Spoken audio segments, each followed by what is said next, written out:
see so many people. This thing is dropping down. So, first of all, I've seen like good games today at the game release party, so really good job everyone who like showed their games there. Really cool games. Really happy about the stuff I'm always seeing every year from my end. So I see.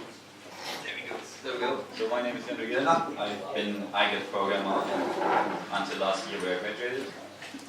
So right now I'm still in Pendant for the Master of Games Technology, which is a one-year master program here at JNHTP. Some people might know it, some it's like this year is the first time. So what we're doing in the master compared to a bachelor is we're reading all of the papers. So I'm reading constantly papers, and there's like one theme which is really coming up. There's like a lot of papers, they're super long, and most of them are really not that much information compared to the length they actually have.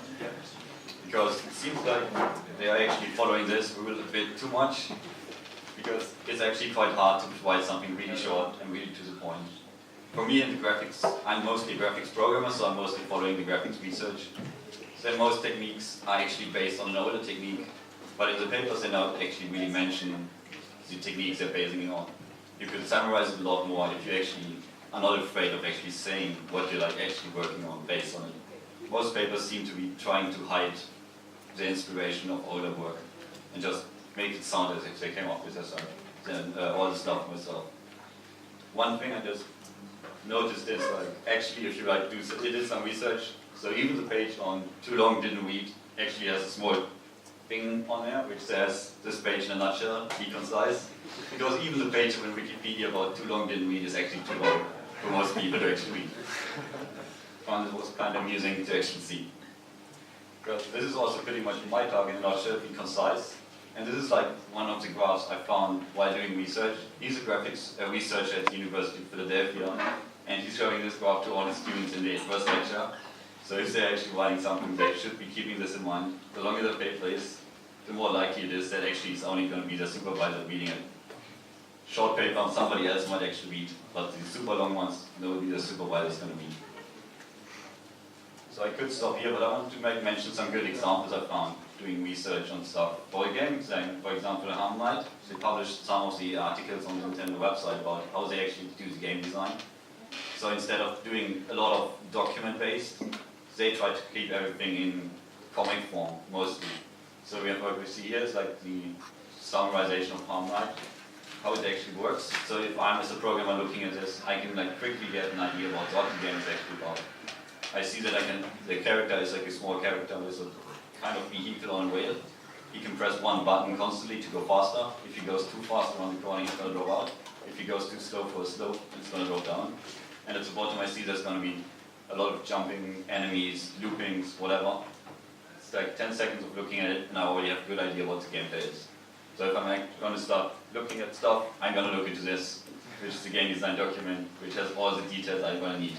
Because for me that's the point of a game design document, to keep track of the details about the ideas, how the ideas developed, of the changes, not actually to be read from front to cover. There should be something shorter, something more to the point, which is actually designed to be read. And then have a big document which has all the details. One example I want to look at is like this. So the programmers in the room might actually remember this, or they haven't read it yet. They're going to read it from Jeremiah's graphics programming class on norm mapping. But I think the introduction is actually pretty good. It like tells you what norm mapping is in like a short form. It adds these pre-computed normals, uses those in the textures, we can pre-encode it to actually add detail which is actually not geometric there. One thing is kind of weird is that there's actually no norm mapping in the picture. That's environment mapping, so not sure. So this is the article. So after like reading the introduction, I'm super excited, and this stuff happens. It's like this is 8,000 words about norm mapping, and I'm not sure if most students read it. They probably just search for the part which they're actually interested in, which is a shame because the article is actually quite interesting. But why is it so long? It's mostly about this focus, or more like this lack of focus. So it's like really the article talks about a lot of interesting stuff about Jeremiah's framework, about C++ code, framework for shader code, how to generate procedural chorus, and actually also norm mapping at the very end. So it's quite hard to actually find the information you're looking for. If you would focus on it, it actually would be a lot more interesting and to to actually get the information you're looking for. And this pretty much focuses about actually saying no to the information, not actually adding more, but actually writing less. So that if you decide to not say something, it's actually focusing your article more. And that's actually a hard decision to actually say less, and then actually make a conscious decision to focus on one part. Instead of actually hiding behind actually writing a lot of text, being afraid of actually just saying what you actually want to say. And it's like what you say makes it worth reading, how you say it keeps me reading, and what you don't say makes me read it in the first place. So thank you very much.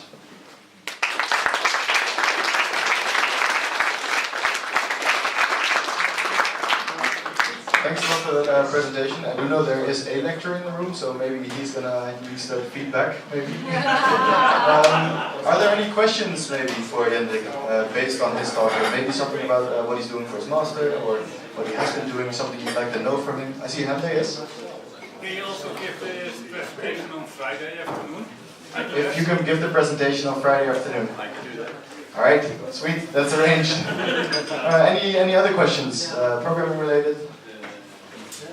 No? Then I think it's time for some more games. The next talk is going to be, from the top of my head, in about an hour. So until that time, we have a lot more games to play. So get to it. Thanks.